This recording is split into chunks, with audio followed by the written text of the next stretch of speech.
Hello friends, welcome to another video. Friends, आज हम बात करेंगे कि ब्रांच ऑफिस में हम अपना डेली अकाउंट कैसे बनाते हैं। तो सबसे बड़ी प्रॉब्लम होती है न्यू ज्वाइनिंग जो भी होता है बीपीएम, उसको डेली अकाउंट कैसे बनाते हैं उसको थोड़ा भी आइडिया नहीं होता। तो उसके बारे में हम जानकारी करते हैं कि डेली अकाउंट एक्चुअली बनाते कैसे हैं।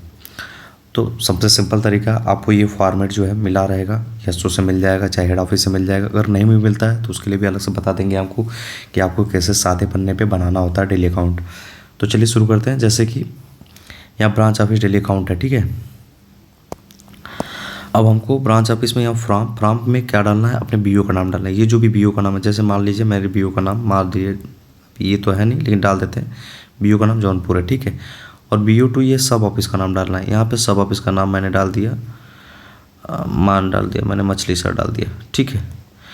तो हमको इसमें क्या करना है, अपने बीओ का नाम डालना है, और इसमें क्या डालना है, इस वाले सेक्शन में हमको अपने एसओ का नाम डालना है। फिर हमको देखना है रिसिप्ट और पेमेंट में अंतर क्या होता है। रिसिप्ट को जो हमने काम किया है डिपॉजिट में, वो रिसिप्ट के अंदर आएगा, ठीक। और पेमेंट में जो हमने विड्रॉ वाला काम किया उस पेमेंट के अंदर आएगा, ठीक है। तो जैसे लिखा है balance of last daily account, तो इसमें पहला ओपनिंग बैलेंस लिखेंगे हम, जो हमारा लास्ट का कल का जो हमारा पिछले दिन का जो हमारा लास्ट बैलेंस रहेगा उसको लिखेंगे। तो कहने का मतलब इसमें हम लोग लिखेंगे ओपनिंग बैलेंस, ओबी, ओपनिंग बैलेंस इस सेक्शन में लिखेंगे, ठीक है। अगर हमने कैश लिया है कुछ एओ से, मतलब अकाउंट ऑफिस है, तो यहाँ लिखेंगे। अगर नहीं लिया तो कोई बात नहीं, नील लिख देंगे, यहाँ पे ख़त्म कर देंगे। मनी ऑर्डर इशू, अगर मनी ऑर्डर वाला सीन तो अब नहीं होता, अगर है तो यहाँ पे डाल देंगे इसको। ईएसबी डिपॉजिट, सेविंग अकाउंट में जितना भी हम डिपॉजिट कर रहे हैं जितना, वो सब लिखेंगे। आरडी जमा जितना कर रहे हैं हम वो यहाँ लिखेंगे, ठीक है। फिर आरडी का जो भी डिफ़ॉल्ट करता है, जब मान लीजिए महीने का कुछ भी 1-2 महीने का लेट हो जाता है तो उसमें डिफ़ॉल्ट करता है, तो डिफ़ॉल्ट की वैल्यू यहाँ लिखेंगे कितना डिफ़ॉल्ट करता है, ठीक है। हर 100 रुपये पे 1 रुपये डिफ़ॉल्ट करता है। फिर ये सस्ते डिपॉजिट सुकन्या का जो भी पैसा हम डिपॉजिट करें उसको यहाँ लिखेंगे, और आईपीपी डिपॉजिट लिख देंगे, ठीक। अगर हम टीडी कर रहे हैं 1 ईयर का, 2 ईयर का, 3 ईयर का, 5 ईयर का, उसका भी पैसा यहाँ लिखेंगे, ठीक। अगर हम आरपीएलआई या पीएलआई का जो भी हम ट्रांजेक्शन कर रहे हैं उसका सीजीएसटी भी लिखेंगे या सीएसटी लिखेंगे, और डिफ़ॉल्ट सब टोटल ऐड करके लिखेंगे, ठीक है। यूसीआर वो कुछ नहीं करना होता। पोस्टेज की वैल्यू, अगर मान लीजिए पोस्ट कोई बेच रहे हैं तब करते हैं, नहीं कि छोड़ देते हैं, ठीक। उसके बाद पेमेंट के सेक्शन में हम कैश रिमिटेड टू यू, अगर हम कुछ पैसे, अगर हमारे पास कैश बैलेंस ज़्यादा बढ़ गया तो हमको क्या करना है, इसको वापस करना हो तो यहाँ पे लिखेंगे हम।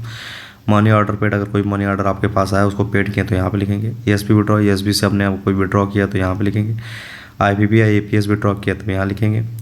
आरडी विड्रॉल ये कब होता है, जब हमारा मेच्योरिटी कंप्लीट हो जाती है, तो ये अक्सर वहाँ से होता है। एसओ से सब वापस, तो ये लिखने की ज़रूरत नहीं है एक्चुअली यहाँ पे, ठीक है।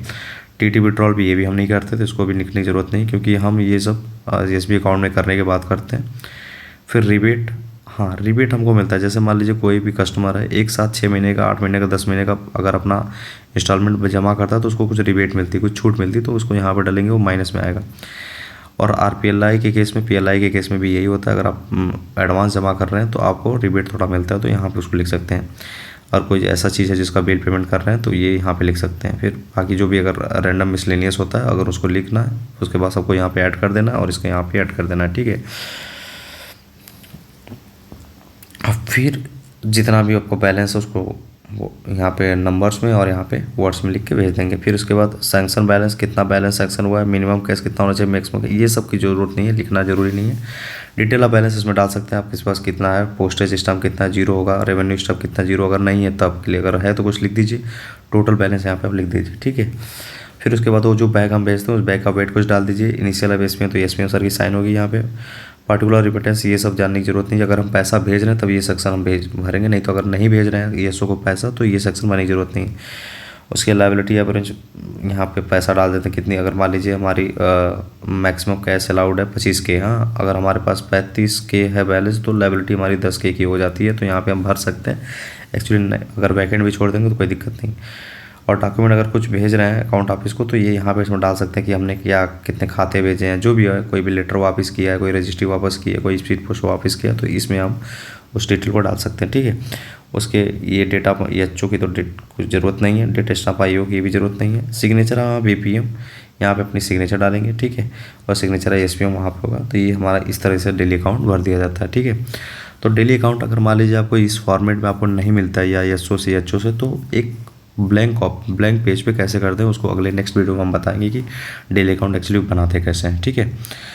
तब तक के लिए खुश रहिए।